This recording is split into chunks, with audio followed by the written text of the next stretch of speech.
Okay, here we go. All right, so this is my first podcast. Mine too. Yeah, okay, good. So, and this is we're doing this for Perplexed Jew. This is my friend Chris Miranda, one of my oldest friends in the world. We've known each other since what? Seventh grade. Seventh grade. Yeah, Okay. Mr. Lethbridge's English class, to be precise.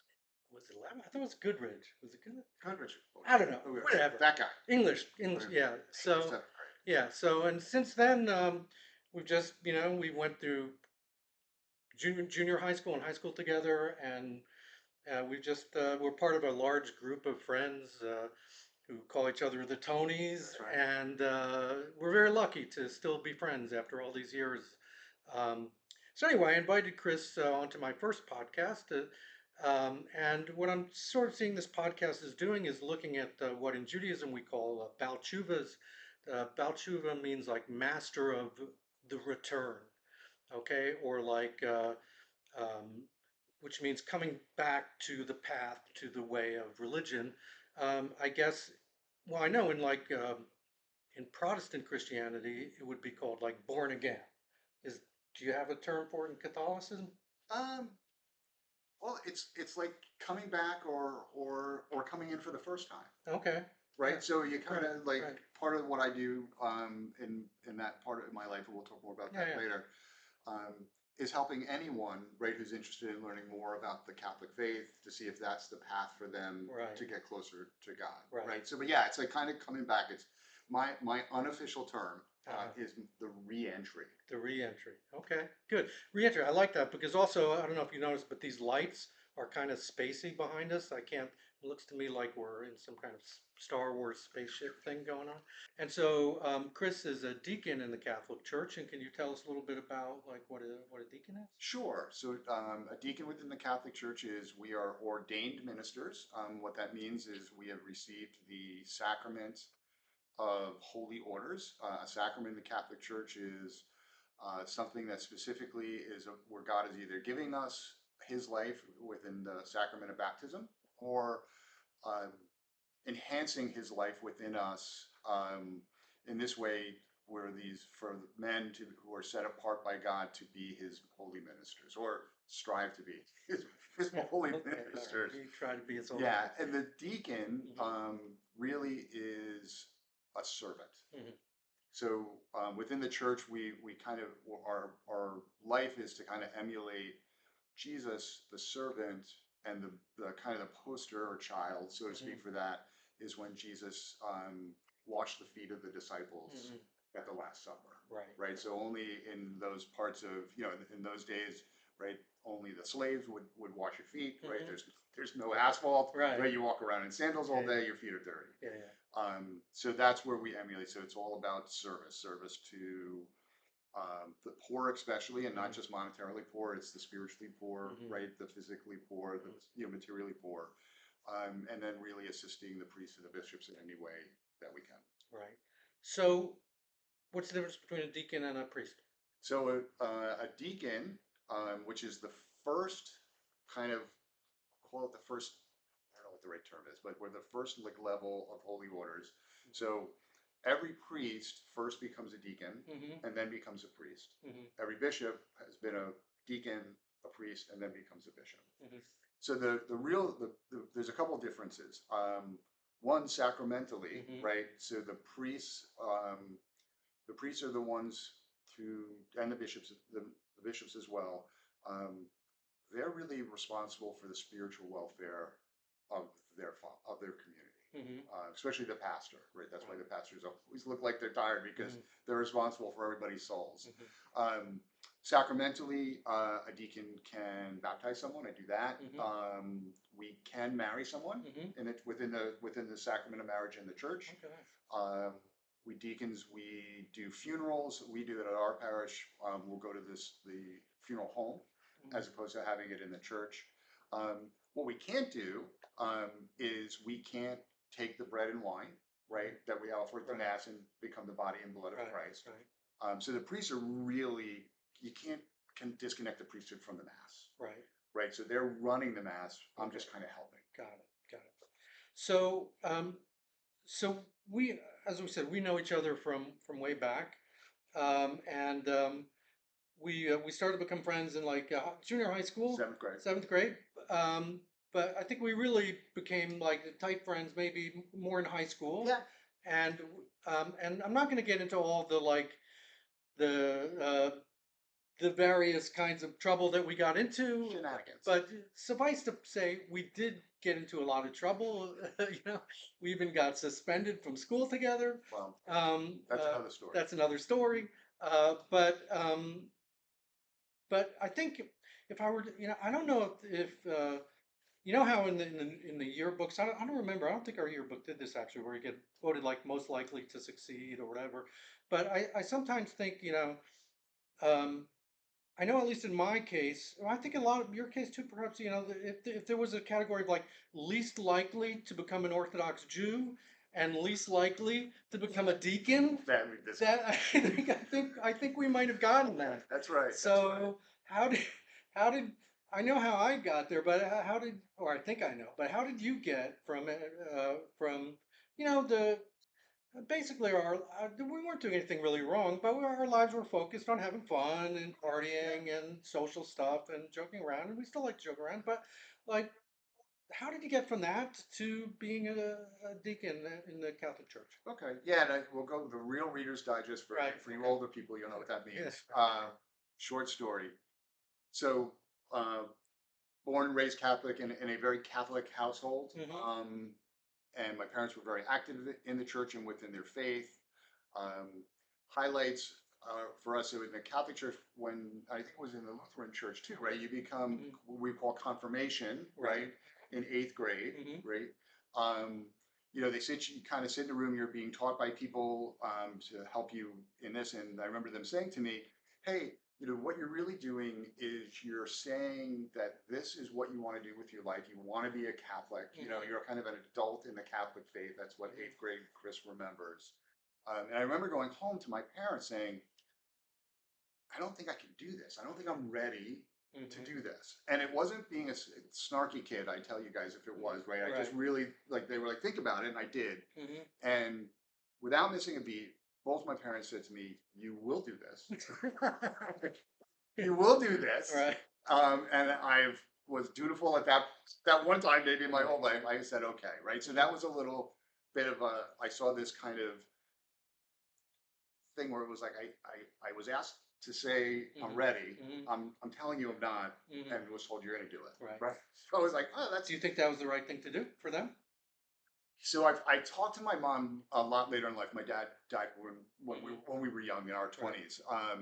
And she said to me that she thought that they thought if I didn't do it then, I would never do it. So it's hard for me to go back now and judge, right? Like whether that was the right thing to do. But, you know, sometimes we say God draws straight with crooked lines. Right. So that was part of my journey. Went to Mass at college a couple times, you know, those kinds of things as we got a little older. I'm very fortunate I met the person who would be my wife, first job out of college. She is also Catholic, very devout, Mass, the whole 9 yards, right? Then, you know, before you know it, you've got a mortgage and kids and all this stuff. And a couple of things, you know, happened. I'd say one of them, probably like a lot of Catholics out there, the whole priest scandal that happened, very difficult, right? I mean, it's just hard on so many different levels. And I remember Pope John Paul II said, you know, we need to forgive them. We need to forgive these priests who have done this. And I didn't understand that at all. It took me years to kind of understand that. And then the other big thing that happened earlier on for any of the kind of my reentry in was I was at my Uncle Jack's funeral. And the priest knew who he was, so we're in the church. And I remember thinking, hey, if I die tomorrow, no one's going to have any idea who I am in that setting. Right? I would have just been a guy on a piece of paper. And didn't do anything about that. But it was like, I just remember that. I was like, so I think that was kind of the first, like, wow, something's really missing. Right. Right around the time I hit 40, I had a job in New York City, downtown Manhattan, relatively small company, but, you know, high powered, doing all sorts of stuff. I met a woman who became my friend. Her name is Jerry. She was having a rather radical reentry into the Catholic Church. We'd go out for lunch, and she would tell me all about it, and I'd be like, "Whoa! Like, what's like?" I believed it. I understood it. Right. And she part of her story was a place in Bosnia, Serbia, so that region of the world called Medjugorje. Okay. And within that, in the 80s in Medjugorje, which remember it back, it wasn't a really great time for those folks, right? Right. Lots of bad stuff going on. Yeah. Then, like, that's when we were kind of in high school, Right. So what was happening there, well, as Catholics, we believe that from time to time, Jesus' mother, the Blessed Mother Mary, actually comes to earth, Right. interacts with people to get us back on the right path. Um, the church hasn't said anything about Medjugorje yet because it's still, for us Catholic, because it's still too new. 40 years is Okay. a long time in the church, nothing. right? It's not a lot, right? So, yeah. but the short story is, she gave me some prayer beads of like for peace, specifically to pray for peace, and some holy water. They sat on my they sat on my bureau. I did nothing with them. Christmas comes around that year. I think this is around 2004-ish, right? Mary gets me a book about Mary appearing in Medjugorje. It's called Queen of the Cosmos.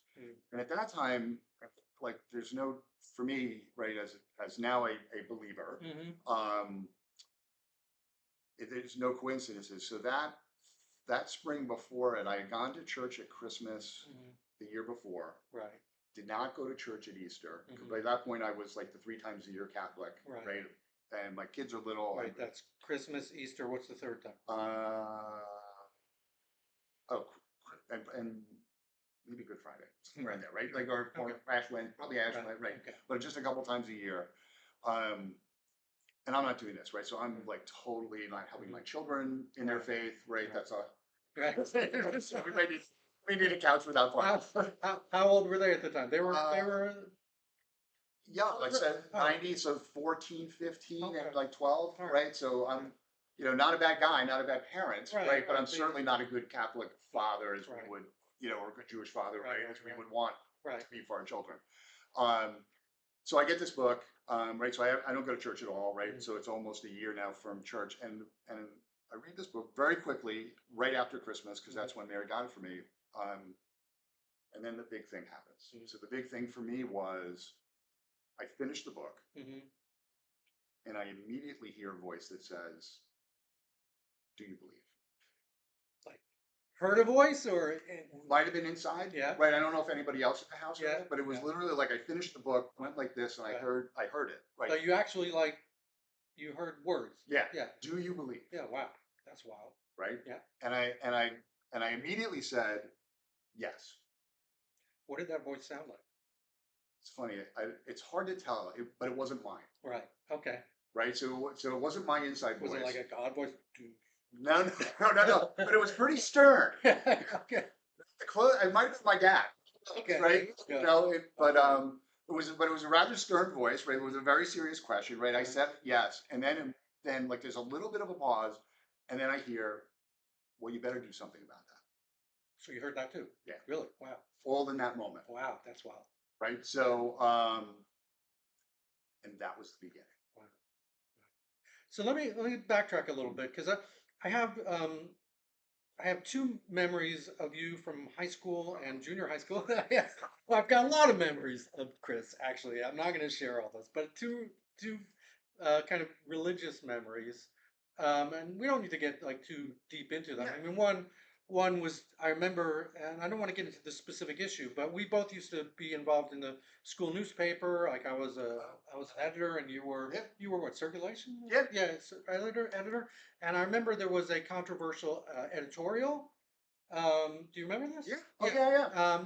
And the newspaper took a position, and you and Paul Ryan, who was also Catholic, right? Paul, if you're out there, hey, wrote a response from a Christian perspective, right?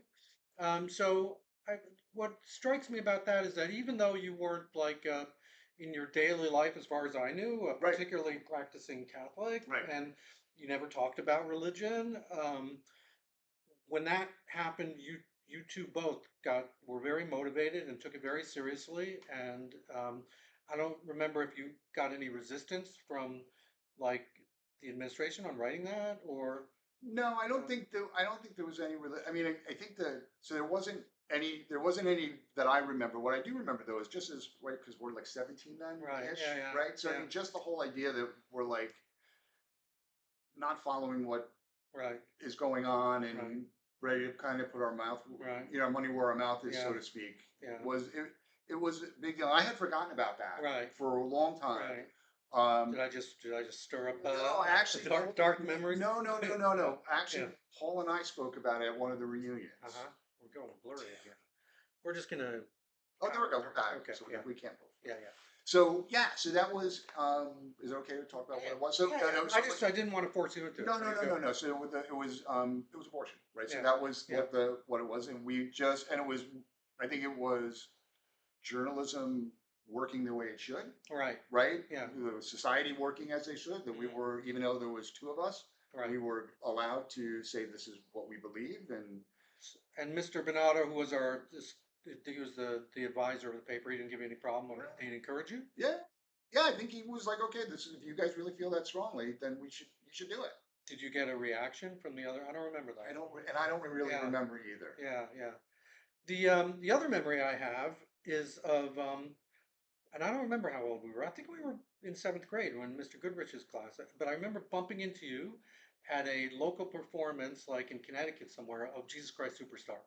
Do you remember that? I do remember that. Wow, I have not remembered that Yeah. until this moment. You really? Yeah. Yeah. Uh, you know, I'm Jewish. Right. I knew I was Jewish then, I think, but I definitely was not thinking of myself as Jewish. I was 100% considering myself Christian.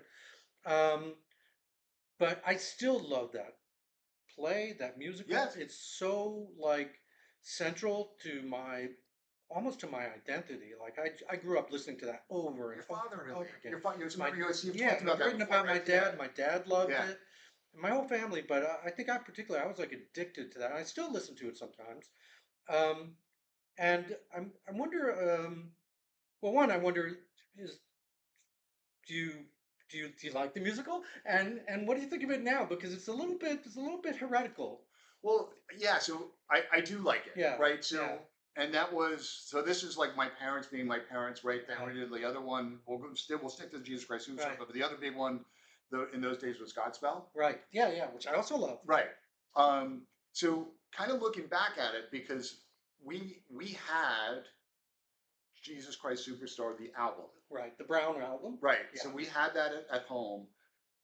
I bumped it to an MP3. Mhm. I'm sure it's very legal to do that. But so I bumped it. So every once in a while I'll listen to it Right. even now. Right. And then what I remember like the last time I listened to it, which was fairly recently, within the Right. last year or so, Right.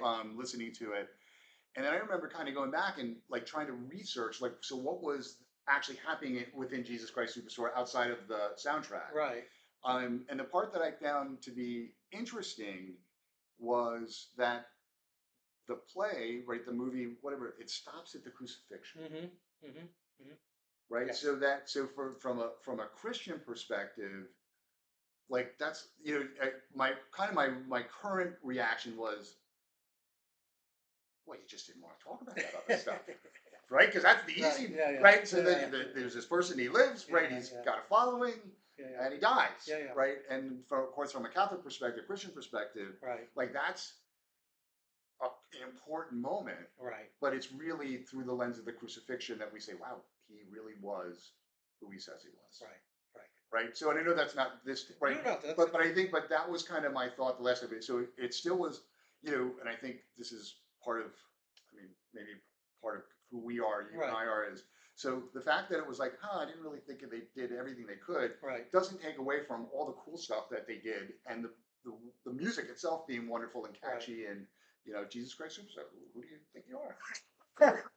Right? And you didn't take it all the way to tell us that, right? Exactly. So I'll tell you, actually, interesting that you mentioned that about the crucifixion. So I think it was the last time I've seen it performed several times because Okay. I really, really like it. And I took my wife Merle to it in Chattanooga. I don't know, this must have been like more than 10 years ago. Everything feels like yesterday now. you know, um, but I think it was a while ago. It might have been like 2009, 2010, and it was actually starring Ted Neely, the guy from the movie. Only now he's like, all right, he was like 60 years old. They're crucifying this guy. It didn't really look like the Jesus you would normally Right. imagine. It looked like Jesus's grandfather, but whatever. Right. But what was interesting about the way they staged it at the crucifixion scene, they actually had Ted Neely like elevate off the cross, like he was ascending. Yes, Really? yes, and and it's interesting. So I can, from a Christian Catholic point of view, I would understand why they would do that, and that brings the resurrection into the play. Right. From my perspective, I was like, man, that's not the play. And it was interesting when I went back, as I mentioned, I kind of did some research on it. Right, The kind of the liner notes said that the intent was so that the audience member, right, right, would be left at the cruise to kind of figure it out on their own right, what happened next. right. So, okay, so and from that point of view, the version that I last saw where he rises off the cross, it doesn't allow you to do that. That's right. So it's like telling you what to think, which I didn't really like. And and what I really always loved about that depiction of Jesus is he's so human in that. He gets angry. Right. He's like the scene at Gethsemane, how do you say that? Gethsemane. Gethsemane, like where he's very anguished. He's take this cup away from me. Like I always really loved that it, how important to you or in Catholicism is the the humanity of Christ? I know that you think of from the Catholic perspective, like he's God, right? Well, so it's a utmost and critical importance, right? It's one of the two Right, hardest right, and most important teachings, right? So right, so the two of them are, right? So Jesus, we believe Jesus is both God and man. right, right. How's that work? Yeah, Right. it's a tough one. Right. That's a tough one, How do you right? write that And out? then God is three in one, Right, right? Father, Son, and Holy right, Spirit, right. but only one God, Yeah, right? exactly. We do not have enough time on this podcast, Right, exactly. We'll Do a right, but sequel. we'll do a Yeah, sequel on that. yeah. But yeah, so it's of critical importance to us as Catholics, and I would dare to say Hmm. to anyone Hmm. who is on a path or before a path and they just want to know more who he is, Right, right, right? Because that's the whole thing is like, so who is this guy? right. And and we learn about him through his humanity. Right, exactly. So, so getting back to our humanity. So, where were during these times? And then I want to get back to like the reentry. Right. But during like the 40 years, or let's say 30 years, because when you're a little kid, Right. you're not really thinking about these things. Like, where was religion for you? You know, besides the 3 days a week, or excuse me, a year going to church, and but like in college when you're partying, when you're dating, when you're hanging out with the Tonys, Right. like daily life, where was religion? Was it just not existing? Did you have belief? Did you believe in God? Did you not think about God? Were you agnostic? All right, so we're back again after this technical blurry difficulty. So it's interesting because you're talking about um, believing in God, but questioning organized religion, and it's actually it's kind of interesting because I came across actually a letter that I wrote to the new. So back in like I want to say when we were in college, like maybe I don't know remember what year, but the New York Times ran an article about how young people were returning to organized religion, and Okay. and how because everybody goes around for still today a lot of people are like I'm spiritual, I believe in God, but I don't believe in organized religion. Organized religion is problematic. It's I mean they'll go everywhere from saying like it started all these wars to just Right. it's too restrictive or I want to interpret on my own. um, and I remember, well, I don't even remember, I actually have physical evidence because I wrote a letter to the New York Times, which I still have, where I'm like, you guys are celebrating the return to organized religion. That is exactly the wrong thing you should be celebrating. Right. Organized religion is terrible. It's responsible for all the bad things in the world. I actually used I used the term the dog is returning to his own vomit Okay. to return to, Right. to characterize people returning to organized religion. I was like that much against it. Although at the time I did believe in God, you know. Um, at that time, for me, that was in college. I would have been like reading romantic poets who all were very spiritual and had were all about creating their own religion. But I believed in God, and I would have probably said I believed in Jesus. And but I just organized religion, no, no, no, Right. no, and and so that may be a good point to get back to the reentry because I'm curious, like, how did you get back to organized religion and particularly to Catholicism?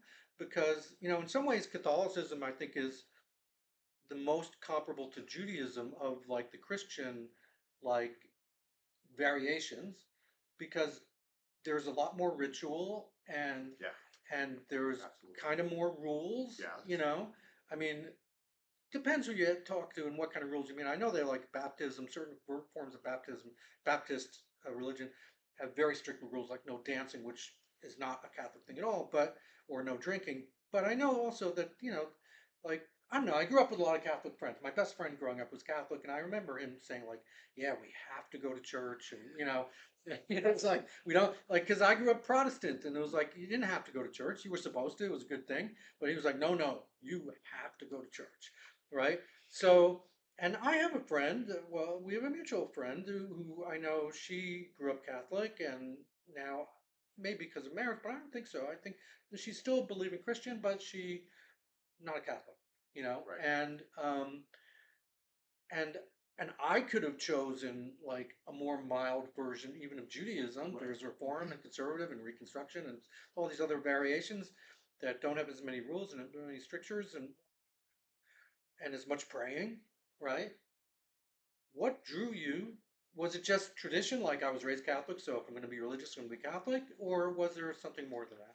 Yeah, it's a great question, and it's a hard one, Yeah, right? Because it's hard for me to be 20 years ago, Chris, right, right. right, and kind of see like what was motivating me. But I think there's a couple things. One was I was still connected to the Catholic Church, right? So my wife is was Catholic, right? Right, Still practicing, still to this day. God bless right, her, right? The kids are going with her at that point, probably very reluctantly, right. to church. So there's that. There's everything that I grew up in. Um, but the other thing too, very early in what I was trying to do Mm, was I was trying to figure out what God was calling me to do and to say yes. mm, I remember that trying to be a very spirit part of that, like right. going back. So it really was. It was basic stuff. It was like, so I started going back to mass with Mm, Mary on Sundays, mm, right? Um, and then, my friend Jerry, who I mentioned a little earlier in the mm, podcast, you know, she was like, "Oh, you're going back to church. Do you want to go to daily mass?" mm. So you That's would, a big step. it is a big step. So it was like, so, right. And then because that's really like, okay, so I'm going to use my lunch time, Mm, right? So this is like this is like the human yeah, part of it, right? So exactly. wait a sec. So I'm not going to eat. I'm going to go to church, right? And Right. I can't eat before I go to church, like, because there's all these Oh, you guys rules. have that too? Yeah. We have that. Yeah. Like you're I not supposed to eat for an hour before, we have right? something like that. There are exceptions, and I don't really keep it, but before morning service, you're really supposed to like not eat until you pray. Right. And some people, a lot of people, like they'll have maybe like a little piece of cake or something and some coffee, but even that's like an exception, really. And really, the best thing they say is not to eat. Why is Right. that? So because within the Catholic Mass you receive communion, right? So the rule is that you really shouldn't be receiving communion. You should be fasting, Okay, right, for an hour before you receive communion, right? So it's a whole idea about fasting and prayer, that's the kind of fasting I like. right? An hour. In Judaism, we fast for 25 hours. Yeah, we don't do that. I'm fasting between meals. No, I'm just Yeah, having fun. But okay, so that's interesting. So you're supposed to go in like not full. That makes sense. So that's like for Friday night dinner. You're not supposed to eat before dinner, not because you're exactly technically fasting, but you're supposed to like not have a right. Yeah. So that's yeah, So that's kind of the whole idea. Is like, yeah. hey, you're gonna step out of your crazy life Right. for some time, Chicken. Oh, we're fine. Okay. right? Check, and then we're gonna prepare for that. And hey, we're doing something a little different now. I'm not gonna eat. Right. Right. Right? It's just that whole idea of like kind of stepping out and stepping in to Right. God, right? So right, so that all happens.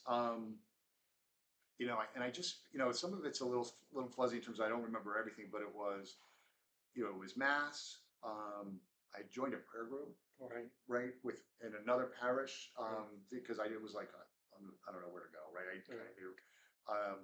So I did that. And it was very interesting. Some of it was a charismatic, right? So Right. it was kind of more So praying out loud and things like that. it wasn't like you were wearing an ascot. No. Not that kind of charismatic. No. I was not. That's not. Okay. Um, I wanted to be charismatic. I would wear an ascot. yeah, you would look good. Yeah. So that happened. The other big moment was I found myself online for confession. Right. So Not online, but no, online. right. I'm sorry. On the physical people queuing line. Yes. Right. Yeah. So within the Catholic Church, right, one of the sacraments that we have is the sacrament of confession, reconciliation. Were you not doing confession all these years? No, and no. When was the last time you confessed? I don't. My son. I don't remember. So I It's can a tell long you. time. Yeah, so I can tell So you. you had a lot of stuff. So let's say, Tom. How long was your confession? Days. But it's scary, right? Yeah, So, yeah. once again, then the whole idea of confession is, we kind of, especially as adults, right? We know when we do something wrong. Right. Yeah. Right. We don't need God to. Most times we don't need God to tell us that we messed up. Right. Right. So the whole idea of confession is because God is the only one who can. God is the only one who can forgive sins. Right. Even out of Judaism. Right. The whole. Right. I think sometimes we're harder on ourselves than God would be. I agree. Did you ever get it? I'm going to. But do you ever go into confession and like you're confessing something and like the priest is like, "That's really not so bad." Yeah, and they're very good. The priests I've been to, right, are very good. Is that they're not being judgy, Right. right? Because that can be good, like so that can be like me feel good about myself. Right. But the other way would be like, oh, Oh, yeah. right? Look at how much time you have. But Come back tomorrow. Yeah, We gotta right. confess. Exactly. It's too much for today. But the really cool part was, right, the formula, right, we start because it's like everything else, it's a ritual, right? So Right. you go in, you start, like, you bless yourself, right, in the name of the Father, Son, Holy Spirit, and the person who goes in the room says, bless me, Father, for I have sinned. It's been since my last confession, right? So my words that day were, bless me, Father, for I have sinned. It's been decades since I've been here. Wow. And the first thing he said was, welcome back. Nice. Right? And the rest is kind of a blur, right? Because Right. once again, I don't know about anybody else who will be listening to this or seeing it. Of course, I couldn't remember everything that I did wrong. But do you remember the feeling like as you came out? Yeah, where you were like, that's the what was it like? so that was it. Literally was like feeling lighter. Yeah. Right? It was like all this stuff that I had carried for all those years, right? Was gone. Do you really feel like when you get out of there, like I'm absolved, like I don't have to think about those things anymore. It's done. It's gone away. Like I kind of wish that Judaism does kind of have it. We confess on Yom Kippur, right? Day of Atonement. In a silent way, and we're told that God forgives our sins, and we're wipes the slate quite clean. But it strikes me that actually having somebody right there in a position of religious authority say, "Yeah, you're good. You're blank slate." Does it really feel like that? It does. But it takes time and perseverance to feel that way. Right. Right? Because the inclination is, because when we forgive, even let's take the church, or religion out of it for a second, right? So if I do something, right, to you, and I say I'm sorry, right, I still did that to you, right, and if you forgive me, right, it still happened, right, and but we're kind of saying, in spite of that,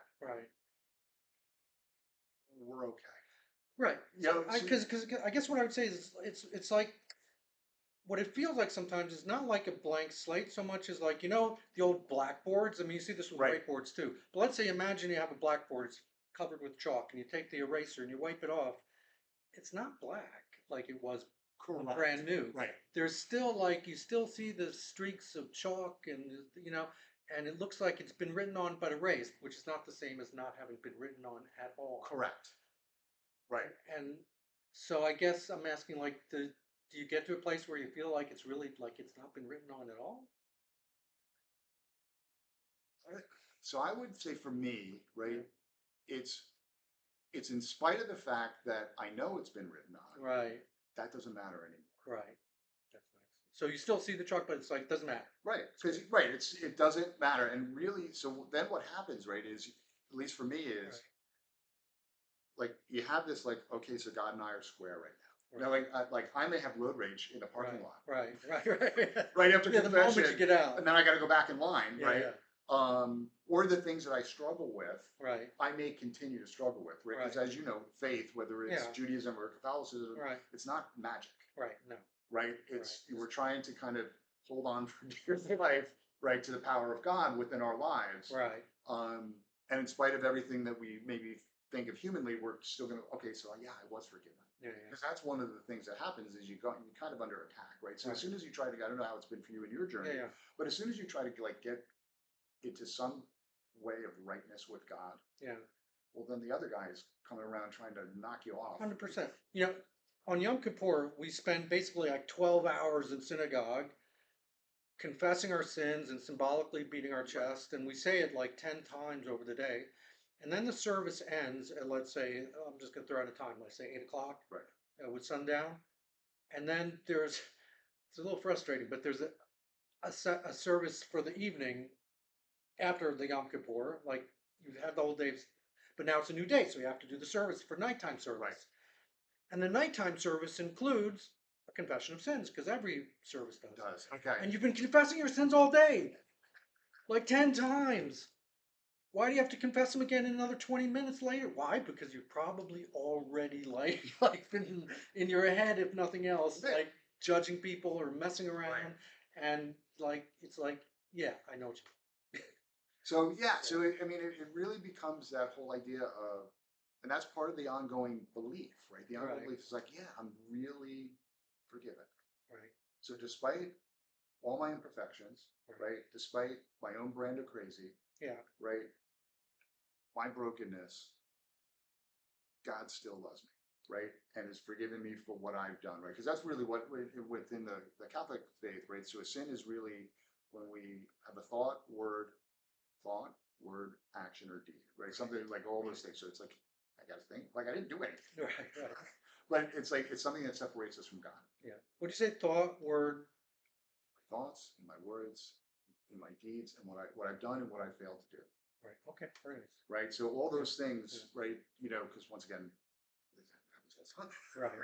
right.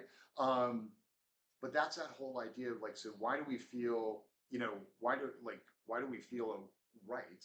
Right. Because, I think I could hopefully speak for both of us, right? Within our own religion, right? We know that we are right with God. Right. Even if, and it has really, a lot of times, it's just us cooperating. Right. Because the other part of it is like, if I really, if there's a master sheet that says, well, here's what you got to do to get into heaven. Right. And it's like, here's what I've done. I'm not going to get in. Right.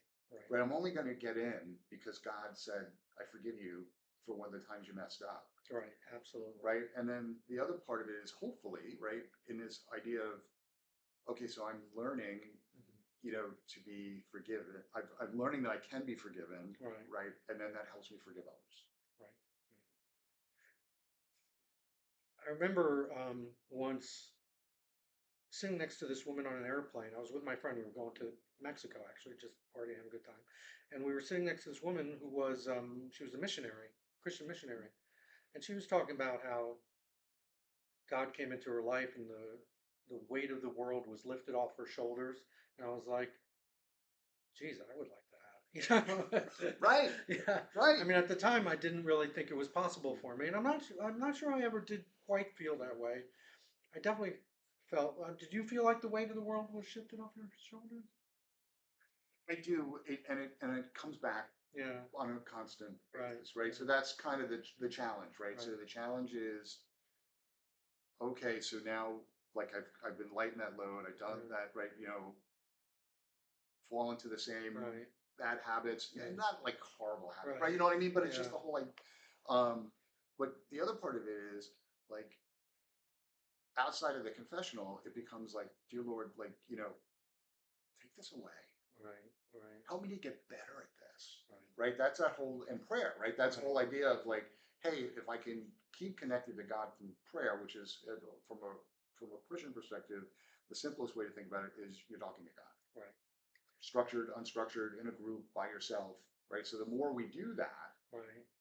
How much of the prayer service for you is structured? Like one of the things, it's kind of funny in Judaism, like, and when I say Judaism, I'm talking about like Orthodox Judaism, just as like sort of make that a shorthand that for the listeners out there, it's not that I'm saying it's the correct Judaism, whatever, but just so I'm not always like having to like whatever specify. right, When I say Judaism, I mean Orthodox Judaism. So in Judaism, um, we have these prayers that we say that are like very long and very like every single word is written out. And what I find I have to do as I'm praying is I have to find a way to take the pre-written words meaningful to me and how they right, apply to myself. I can't think of a specific example, but there are moments in, let's say there's what we call the standing prayer, it's the main prayer of the service, and you know if it's um, if it's saying something like, I don't know, even just like forgiveness of sins, and I think of my sins, or if I think of whatever, right. um, so but the words are but there's not a lot of room in the Jewish service for like talking to God like I'm talking to you, right? And that is different, like I think, or at least different from the way I grew up. I mean, there in Christianity. I mean, I remember like when I was a kid, and I went through phases where I was religious, Right. like Hmm. for like a month, Yeah. you know, when I was like a kid or a teenager, and I remember like I would like lie in bed and like just kind of like talk to God, like I would talk to a friend, um, and um, and there are versions of Judaism where people do that. I don't find it particularly encouraged in like the For you. for me, Yeah. like or at least in the version that I tend to associate with. Although there's this interesting sort of subset of Orthodox Judaism called Breslauer Judaism, and I think at least the way I've seen it portrayed in the media, like they'll like go out into the woods and like argue with God and shout at God and enjoy and talk with God, like like Yeah. what are you doing? I don't understand. I don't, say help me out. Um, but I don't see a lot of that, or we don't talk much about that. Where does this personal relationship with God work into Catholicism as you practice it, and how does that relate to like the liturgy, the actual like? Do you because I assume you have like specific Oh yeah. marks you have to hit in the service. Oh, absolutely. Yeah. Yeah. Okay. So So, let me see how to answer that the best way. So, one of the goals for me, and one of the things that I do within my role as a deacon, mhm, is I work with people either who are not Catholic, these mhm, are all adults right. who are not Catholic, um, or Catholics who are adults who didn't receive all their sacraments, right? Mhm, And we really focus a lot on developing a personal relationship with Jesus, mhm, right? God, right?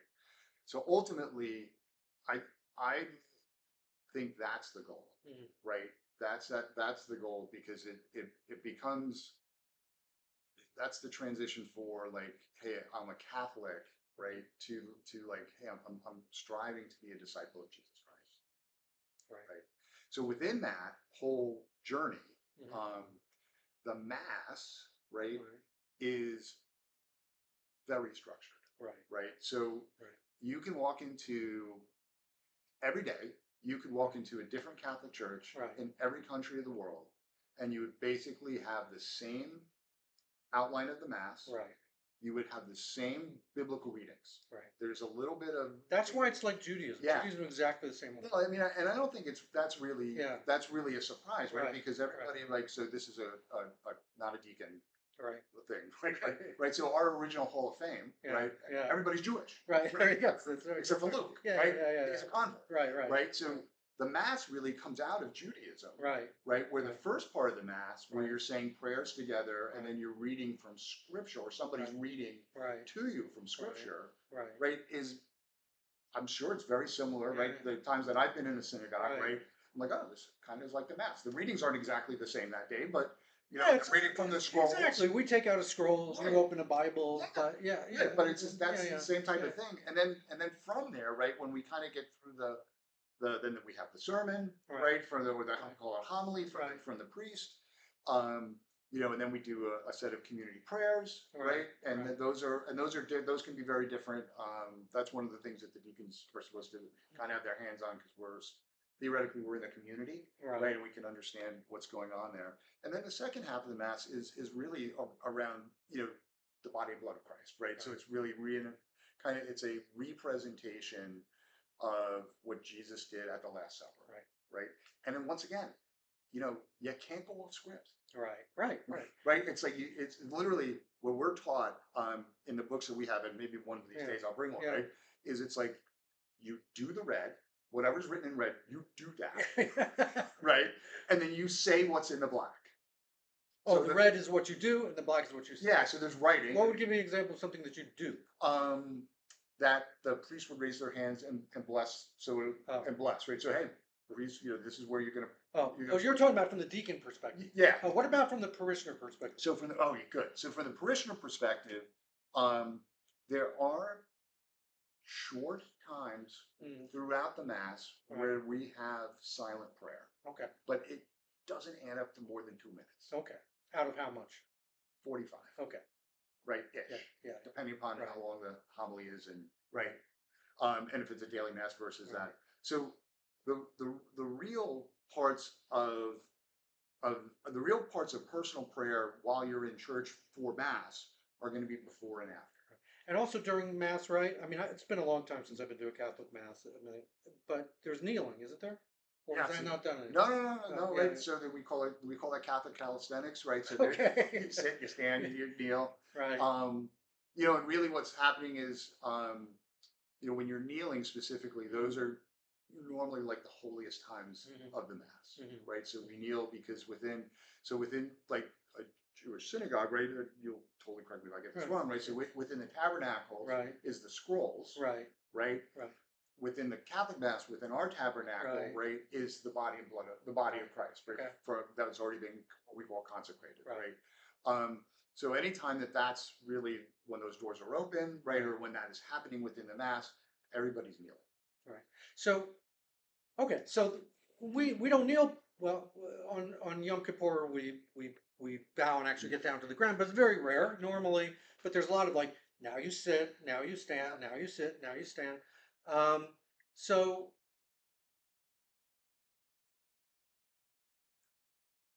I guess my question is two. One is like, why do we need all that? Why do we need them telling us like what words to say and when to stand and when to kneel and when to sit, and why can't we just go in there and like be with God, and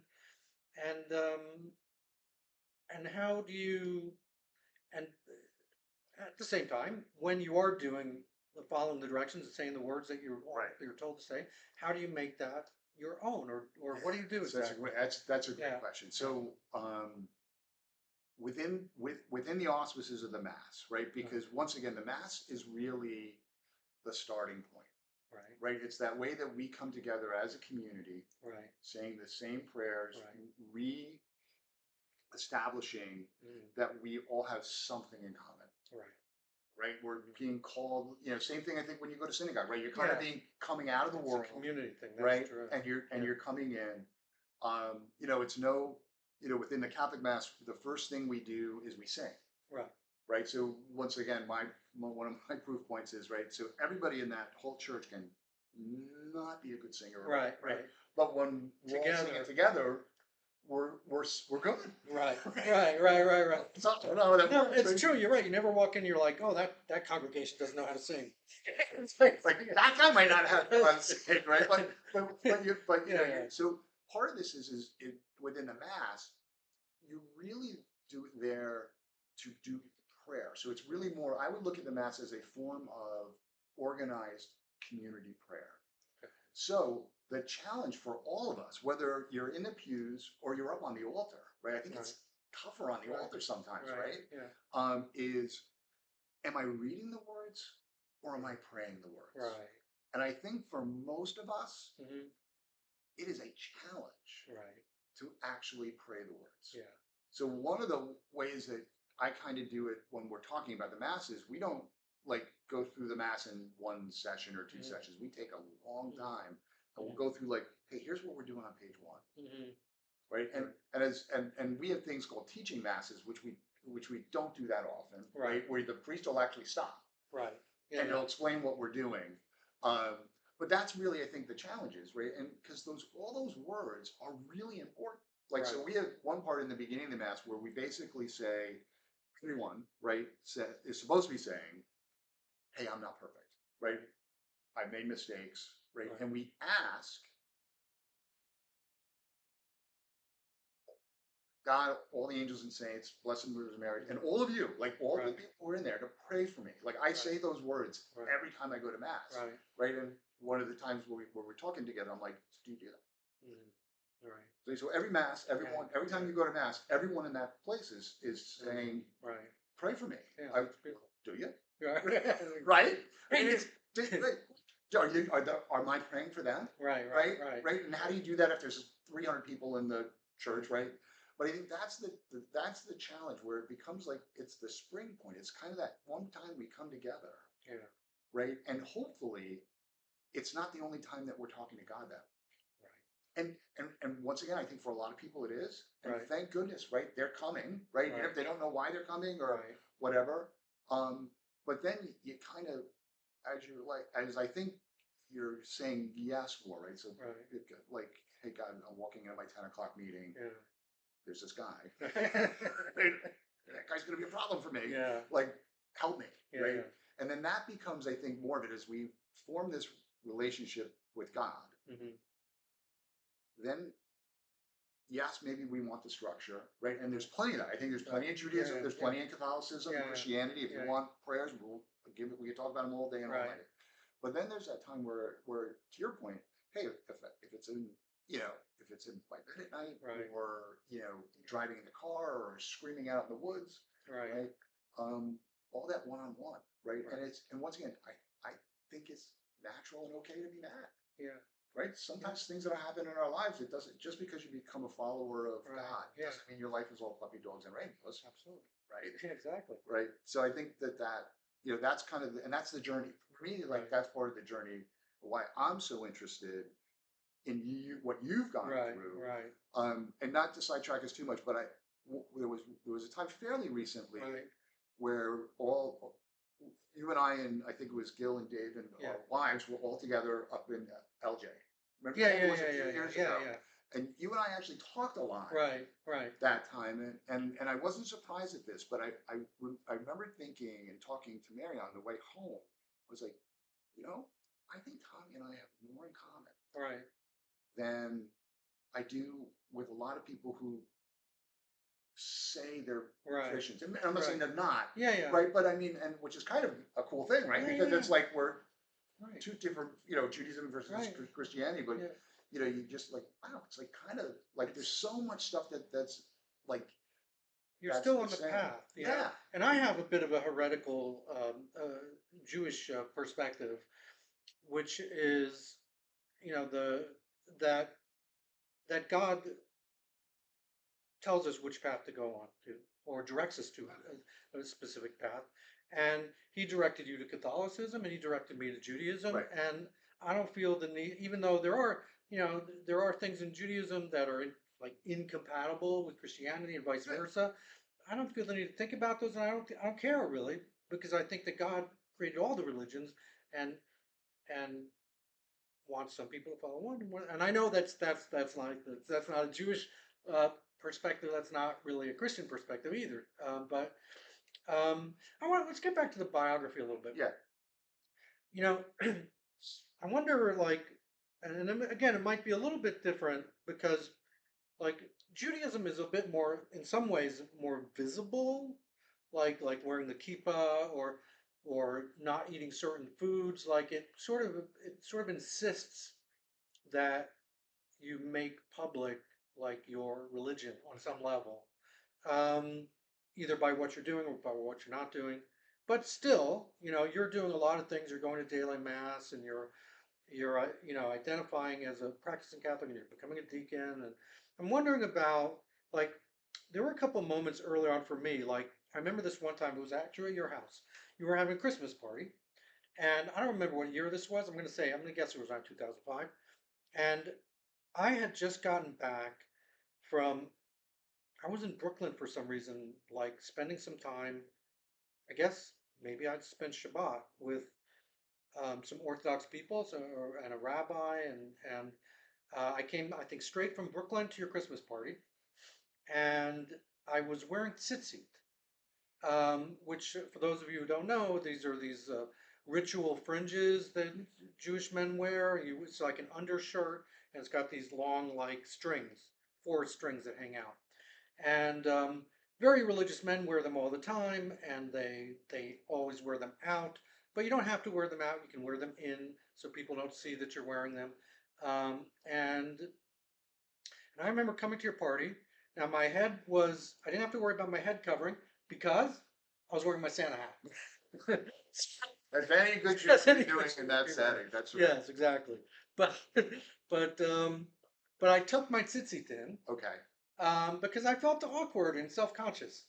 I was like, I don't even know if I know if these guys like know what this is, and it looks weird. It's weird. So I tuck my tzitzit in. I go to the party, but at some point, tzitzit have a way of slipping out. Right. Right. And there's probably some spiritual thing going on there. It's like, you think you're gonna hide me? I don't think so. Right. And they just start popping out of your waistband. And somebody noticed. I don't know if it was Kevin or Dave, and they're like, "What is this? You're wearing tzitzit?" And and uh, and um, and it wasn't a big deal. And it was never really a big deal with the Tonys, our friends. Right. But I was very self conscious about it, and and it was a big deal with some of my family members. You know, like when I first told my mom. Of course, for me it's a little different because my parents raised me not to be Jewish Right. because they were afraid of anti-Semitism. And I come back and, like, hey, guess what? I'm Jewish now, or again, or I'm open about my Judaism, and I'm Orthodox. You know, and my mom, when I first told her, she was like, that I'm learning about Judaism. She was, that's very interesting. And then when I told her I'm actually practicing Judaism, she was like, huh, Yeah. and and then we had a lot of discussions, and then so some of my siblings were not particularly thrilled for one reason or another. For all of a sudden, like, I won't name, one was like, but what about Jesus? It's like, well, I was always the religious one. Like, Right. nobody else in my family took it seriously. Like my mom a little bit, but I was the one. Like we were talking about this the other night, or last night. If I were to dress up in a suit for one reason or another in high school, I would wear my little fish pin, and I wore a crucifix. Right. You know, and so anyway, there was some family reaction which was a kind of a little bit negative, but then they got used to it eventually, and now they're fine with it. And I think it was surprising to you guys, I guess. I don't know. Was it? So enough about me. What do you think of me? Yeah. What was your reaction when Tommy all of a sudden starts being an Orthodox Jew? Well, so I remember, I think that night that you're referencing Yeah. when you came to the house, right? Yeah. I think because, right, they came out, right? God, like, was like, all right, I want you to talk about this, Tom, right? You told us where you had been. Right. And what I forget is the sequence of events when you told us. Right. I would say you told your close friends, Right. right? That, hey, this is what had happened in my family. Well, that I told you in I think Spain. You were on the trip. I wasn't in. Oh, you weren't in Spain. No. Oh, you weren't in Spain. So that was Dave. That Oh, was you, yeah. Dave, And Kevin and was Kevin there? and Gil. And Yeah. Gil. Okay. Okay. So I must have told you then when I got back. Right. Yeah. And what year was Spain? That was in the '90s. That was like I want to say '95. Okay. Somewhere around. So right. So that. Yeah. So that was. Yeah. That was cool. And I hopefully everybody reacted Right. well. Yeah. Everybody. Well. Yeah. Yeah. I remember Robin was like, "I knew you were Jewish." That's funny. Right. So then, I mean, it wasn't. So it really wasn't a surprise to me, right? And it really, because especially at that point, right? I mean, of course, I knew of and kind of had an inkling of what it meant to be reformed Right. versus conservative Right. versus orthodox. Right. Not as much as I know now, Right. mainly because of you. Right. Right. Right. But certainly, as I think you and I were kind of, you know, whether it was the exact number of years or whatever, right? We're kind of on this path, right? It was, oh, okay, so this is cool, right? Because and really, for me, in looking at what you were going through, what I kind of saw was you were better. Right. Interesting. Right? It's like can't really explain, right? Because you're like, and it wasn't like, at least, you know, I'd say this out loud, right? It's not like you were a constantly unhappy person, or right. I mean, you know, you were successful. You know what I mean? As the world would see things, right? Right. But there was just this thing within you that you're like, hey, I'm this is where I think I'm headed. Right. And, you know, that was and continues to be, you know, like a great thing. That's nice. I really appreciate that. You know, it's actually, now that I think about it, I remember we talked a little bit about it, and you know, I won't get into this on the podcast, but I had gone through a difficult period. I got married in 2001, and that marriage lasted like 6 months, and that kind of, you know, was was hard to, you know, Yes, it took a long time to recover from that. And I remember you saying at some point, like, "Well, Tom, man, you've been through the ringer." You know, I remember that exact words. And I was like, "Yeah, I guess that's true." You know, but getting back to you, like, how did people react? How did your wife react? How did your kids react? Because that dad all of a sudden is religious, you know, and you were saying you weren't that, like, what we would call machmir, is strict in Judaism, in the way you raised them. Like, how did they respond, and how did our friends who, you know, our friends, when we get together, we don't normally talk about like religion and philosophy. We talk about Monty Python, and we make jokes, and we like, and Blazing Saddles, and you know, how did first family, but then friends. Yeah. So I think going back to kind of how we opened the podcast, I think the whole idea of, you know, the son, friend, husband, least likely to become a deacon, right? So that was kind of real. Yeah. I think it was. I think for Mary and the girls, it was maybe a little bit more slow because it wasn't like, you know, I went from 0 to 200 miles an hour, right? So I mean, it's a pretty steep incline coming up. But you know, and then as I'm learning more about the faith and learning about like, hey, there's parts of my life that I have to change and things like that. I think you know, there were times that were tough. You know, on this, it was tough on Mary. It was probably tough on the girls a little bit. I tried. Did they question you, like, why are you doing this, or try to talk you out of it, or nobody really tried to talk me out of it. I want to make sure that I do this in the right way. So there were conversations within the family, not necessarily within our home, right?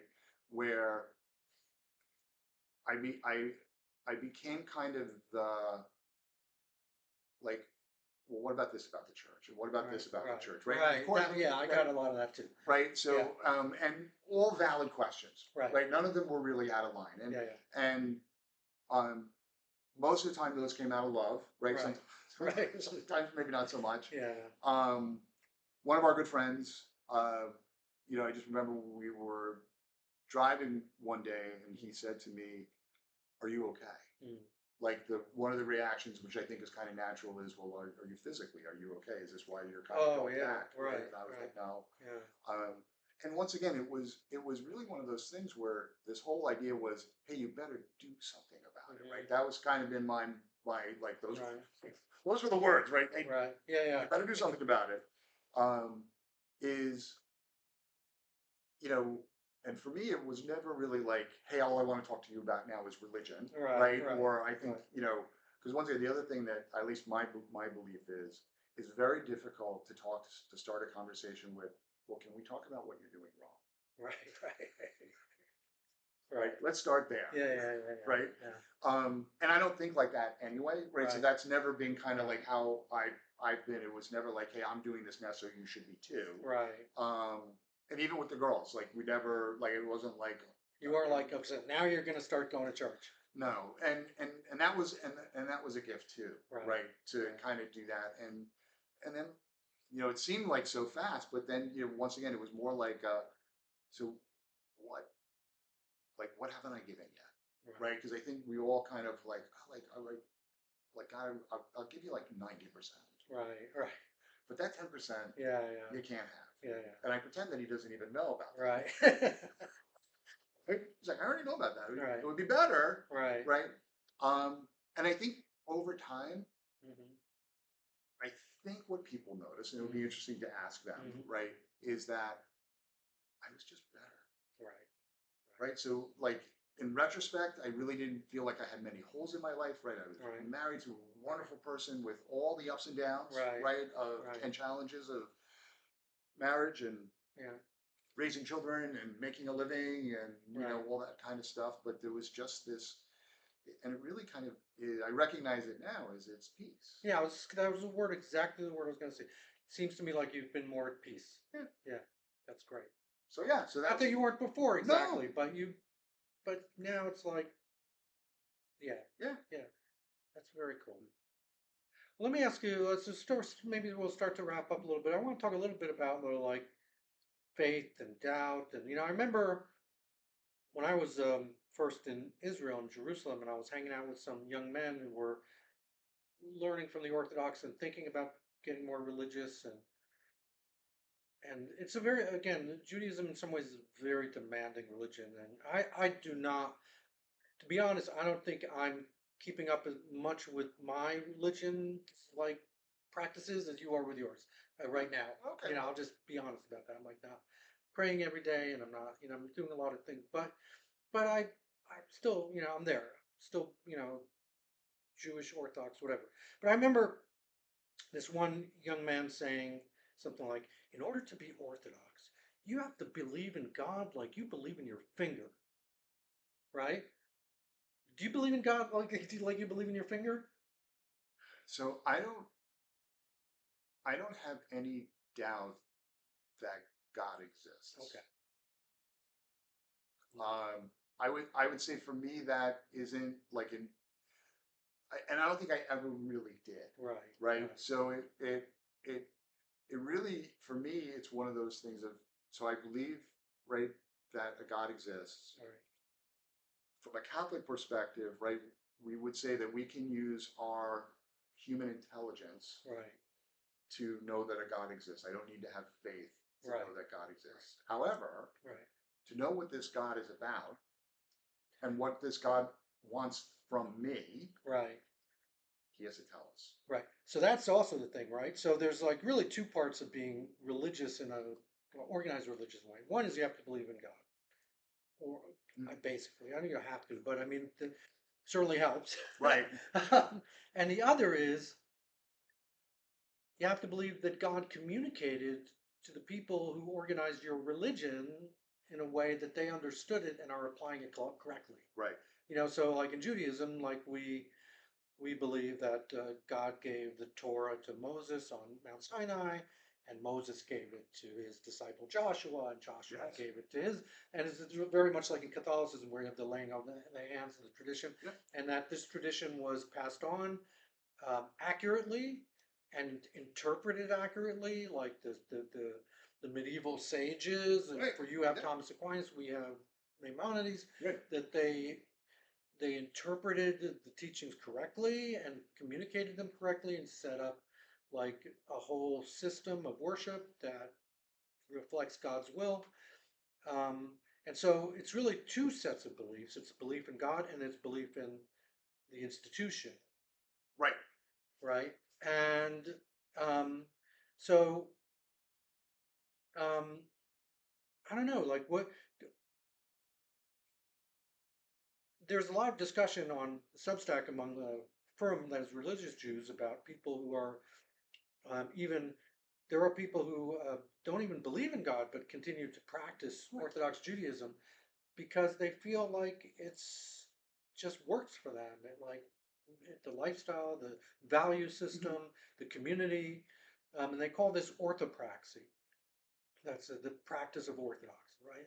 You know, um, and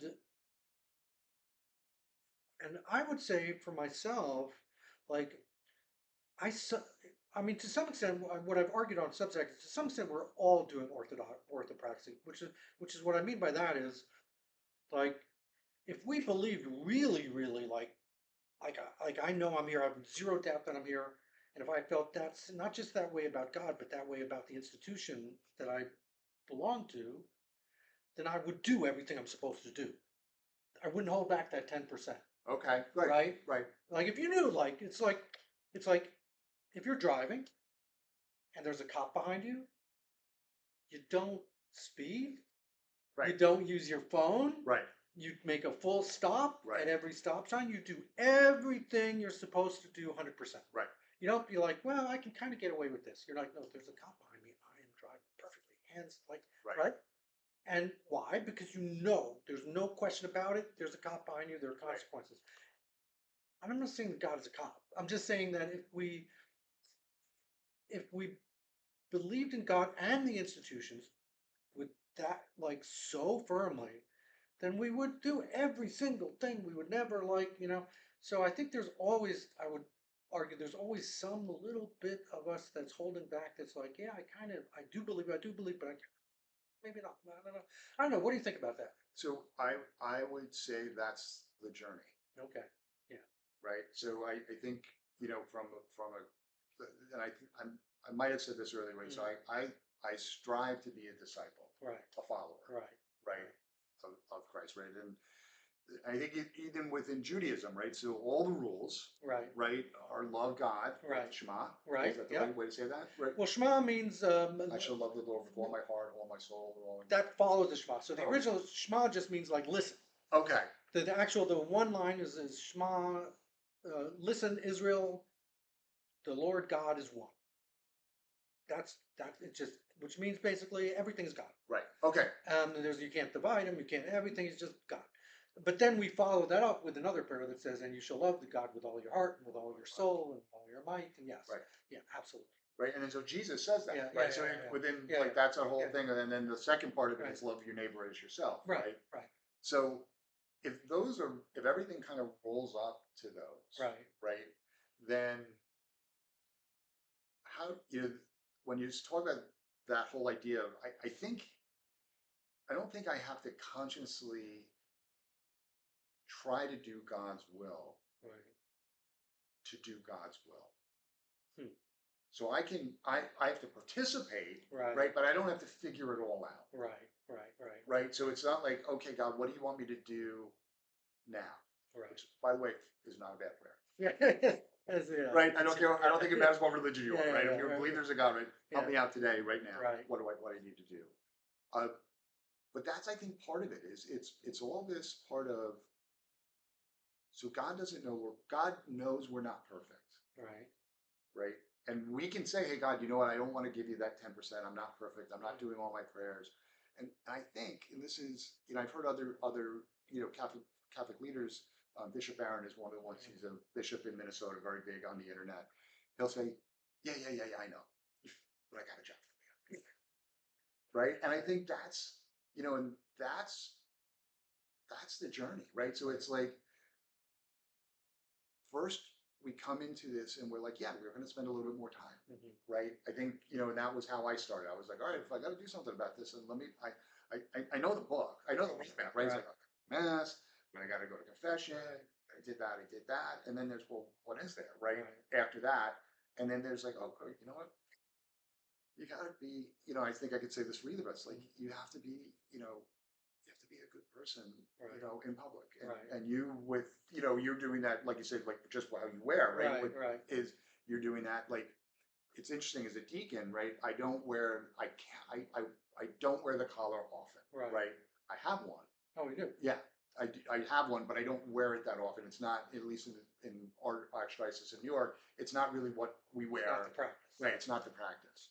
Well, do you However, wear it when you do like, because you sometimes preside over things like funerals, right? yeah, so usually when the funeral we'll do that, but then Yeah. I'll put what we call the alb and the stole on, so Okay. because the church is coming to them, which is a cool part of. What does that thing mean anyway? So it's actually called the Roman collar. Okay. So it started in Rome, Right. right, and then that was what would mark you as a priest, or as a Okay. deacon, or as a But priest. does it have any like symbolic? It probably does. Yeah. Right. Next. But so we don't. But I think the thing is, right, and this is the tough part is for any of us who are trying to live our faith in some way is it can't just be when I'm at temple. It can't just be Right. when I'm in the church. Right? I've got to be, I've got to be a follower in the supermarket. Right. Right? I've got to be a follower like in traffic. Right. Exactly. Right? That's I've got to be and yeah. I've got to be a disciple within my home. Right. Right? And I mean, those are the types of things where, and once again, people, as they know you, the more they're like, that guy. So, but God, you picked that guy, right? So I'm that guy, right? For a lot of people, they're like, and you have to, and then you have to live it, right? That's the whole idea. Is how do you live it? So two things then. That reminds me. Well, one, I don't know if you even pay attention to any of this stuff, but again, like on Substack, there's a lot of discussion from you write religious things, and every once in a while you'll get like atheists come on and or I'll just see like I mean I'll encounter it in culture. I'll think about it myself. There's a whole like there was this whole movement in the '90s. These so-called new atheists who were basically arguing that God is just an imaginary thing in the sky, spaghetti monster in the sky, and it's all just coping strategies for people who are Yep. afraid of death and you know do you just tune all that out? I don't, I don't tune it out. Okay. What my answer to that is, and I think you Yeah. and I have already talked about Right. this, or we've talked about it before, Yeah. is right. So the answer is right, or the reality is, my reality is either there's a God or there's not. Right. That's yeah. Seems like yeah. Right, and in my framework, Right. it has to be one of those two things. Right. Yeah. Right. Okay. And it's either or. Right. Right. So God either exists. Right. Or God does not exist. Right. Okay. Right. And yeah. so we can say, and this is really, at least like, so when we think about it from a Catholic perspective, the more straightforward one is to look at God as creator. Right. Going back to Genesis. Right. So let's not get hung up on Right. 24-hour days or any of that other kind of stuff, right? And Thomas Aquinas, there's all sorts of these people who are so much smarter than I am. They have their proof statements and all that, right? In my mind, it comes down to either all this happened on purpose, Right. or by accident. Right. The controversial part is it can't be both. Right. If I say if you say it, Chris, this all happened on purpose, right? And I say, Tom, it didn't. Yeah. It's an accident. Right.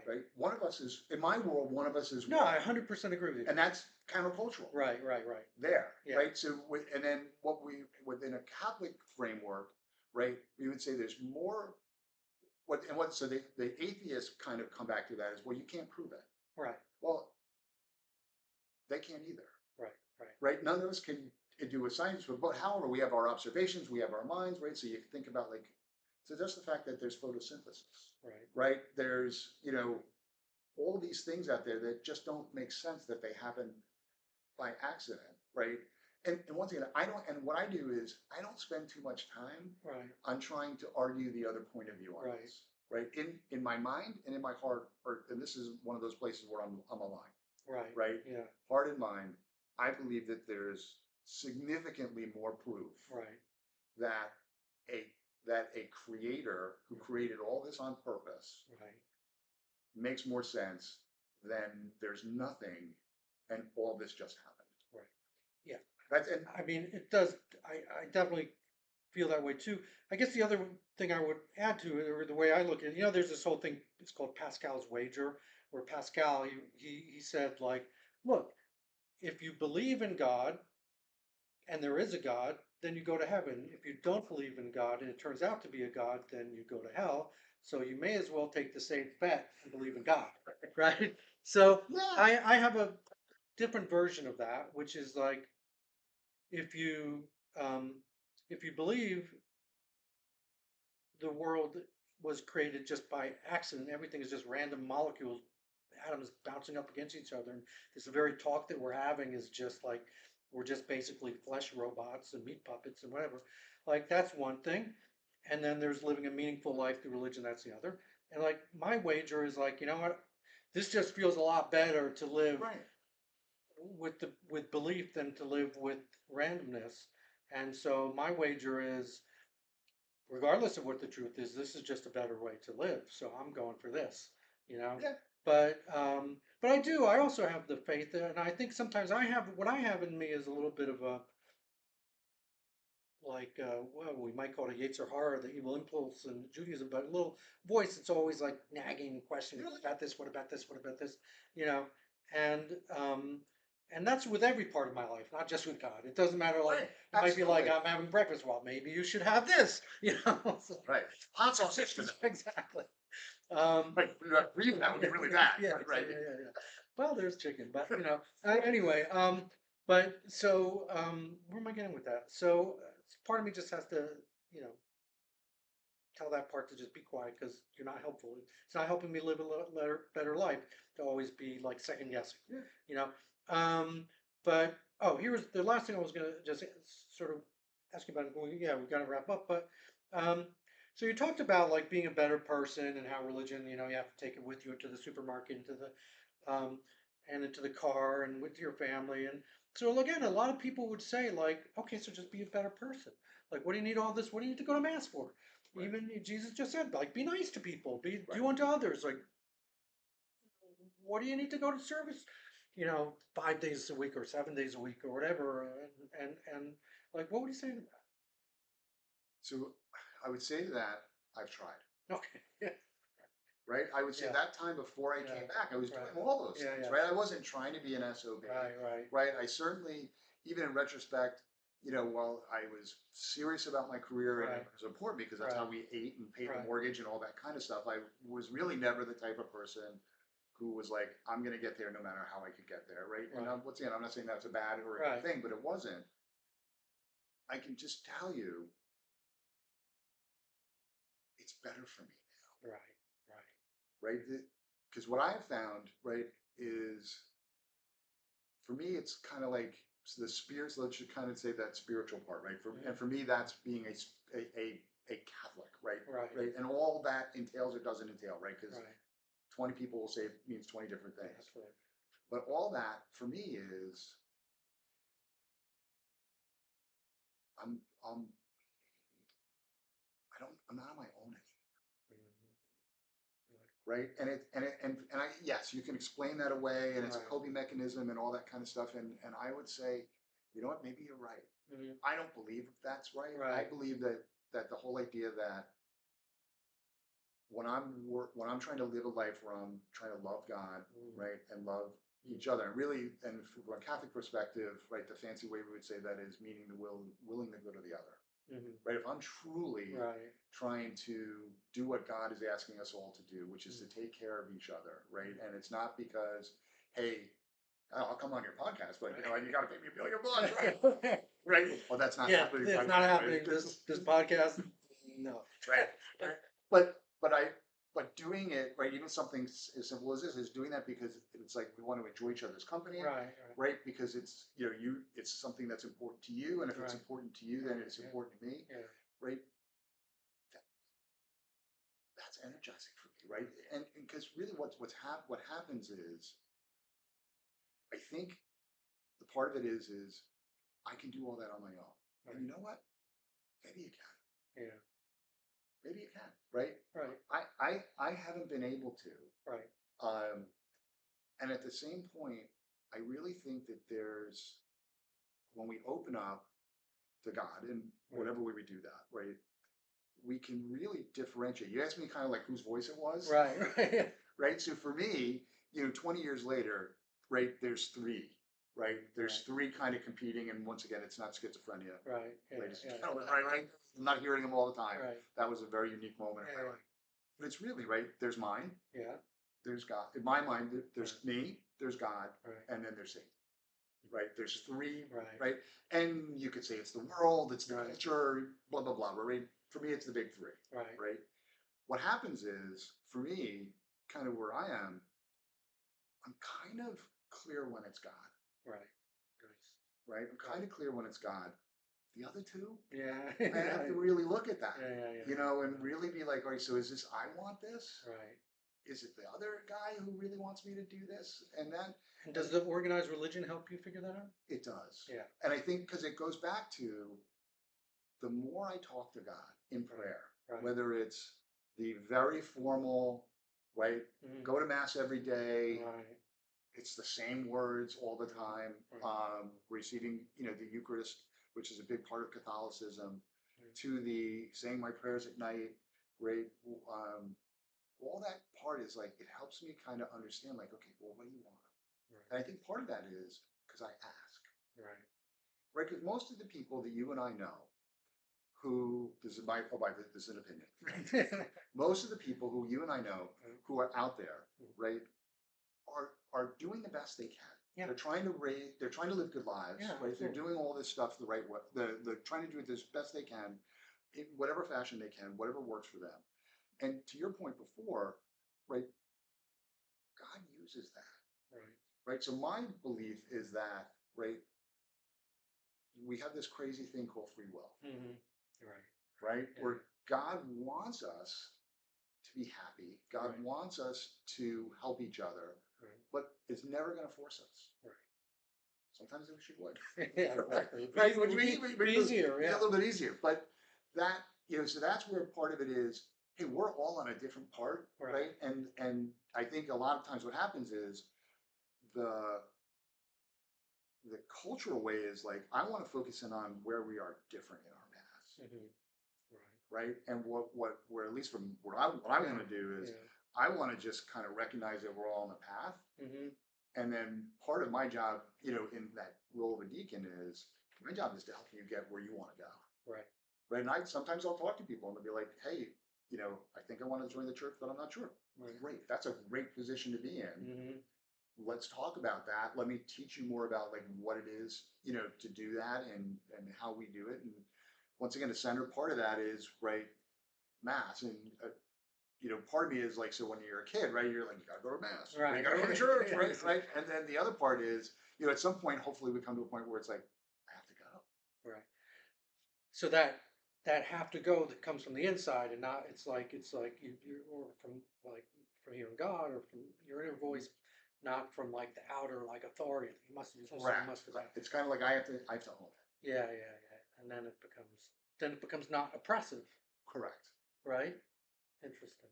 Yeah, you kind of go at some point, right? And within my own journey, you're kind of like all these things are like, wow, there's all these gates, right? These gates kind of go to guardrails, right? Which is a whole completely different way, yeah. Right. So as long as you stay within the guardrails, right, you're still on the path, right? And once again, I wish I could tell everybody with a straight face that my path has been the whole time, right? And stuff. It's like this. It's interesting. So in Judaism, sometimes you'll talk to rabbis and they'll say, you must always be going up, up, up. It's okay if you're like not here yet, but if you're going here, you never want to go back down. And I disagree with that. I think spiritual development or religion, it's like the stock market. It's like up and down and up. And yes, of course, you want it to be trending upwards, right? But there's going to be dips. Yeah. Definitely going to be dips, and sometimes there's big dips. Sometimes there's like a correction, as they call it in the stock market, and then but then you recover and you keep going. Yeah. So yeah. Right. That's like kind of picking yourself up, Right. dust, and going like this, Right. and just moving again. And I think that is where part of the beauty of being part of an organized religion Right. is. It's like, hey, when I have fallen, I'm down, when I've let myself down, when I've let other people down, when other people have let me down. Yeah. Right. Right. I can still go to synagogue the next time there's a prayer service. Right. And I can pick it up and I can say those prayers. Absolutely. Right. And the same thing in church. It's like I can go to the church and I can do that. It was funny. When I was coming back at first, I was outside the church, physically outside the building, and this person who I knew, I think I knew her from a prayer group. She looks at me and she said, "Do you belong here?" That's what I heard, right? But do you belong here, right? And that's not what she said. What she said was, "Do you belong here?" Which is, is this your church? Right. But it's just, for me, it was an aha moment because it was like what I heard was, and I'm like, I don't know if I belong here, right? That's my first reaction. Like, maybe I shouldn't go in, right? But I mean, that's all part of the journey, right? Because sometimes we're on the inside, right? And other times we feel like we're on the outside, like nobody gets us. God doesn't get me right now, right? Yeah. And you just, at some point, it's like you just gotta like, all right, I'm just gonna go back in. I like that. I think the synagogues and the churches they function as like a home base. Yes. And you get there and like I know like on Shabbos or whatever, I can have a terrible week, but then I get into synagogue and I'm davening, praying, and even if I'm not like necessarily even like really focusing and getting all the words and stuff, the fact that I'm there and I'm with the other guys and we're praying and it's centering, it's a spiritual discipline, it's a emotional coming back, Um, so anyway, Chris has been great. Yeah, this is has awesome, been Tom. a lot Thanks. of fun. Maybe we'll do it again at some point. Yeah. And because there's like so many things I would love to talk to you about that we don't have time for, like the whole thing about Satan and evil in the world. Like I think that is an interesting topic, and Judaism and Christianity have different like takes on it, but also a lot in common. Yeah. And the whole thing about like what does it mean that we're different religions and we have different beliefs and all that things I think is very interesting. I would love to revisit it at some point, but I was more interested in like our personal stories, your personal stories, and how you came to this, because in some ways it's such a surprise to be sitting here. Well, if you go back to the two guys, it wouldn't be the Orthodox or Deacon, and it is funny. Just thinking of stuff that we used to do. I mean, I'll just throw like one out. No, like we went on a quest in like it was 11th or 12th grade to like absconded Christmas tree to like put it into the office of the school newspaper, right? And was I there? I think I think the what do you call it, the timeline is we're no longer can be held responsible for. Okay. What is that? Good. What's it called? Statute of limitations. I think it's passed. Okay. And anyway, there's no extradition between Georgia and New York. Right, and there's no video. Right, and there's no video. So allegedly. Allegedly. But I think that's a funny example, because there we were on the one hand we were trying to like celebrate the holiday season. How? By stealing a Christmas tree. Right. Which in retrospect was not the right way to do it. And putting it where it doesn't belong. Thou shalt not steal. Exactly.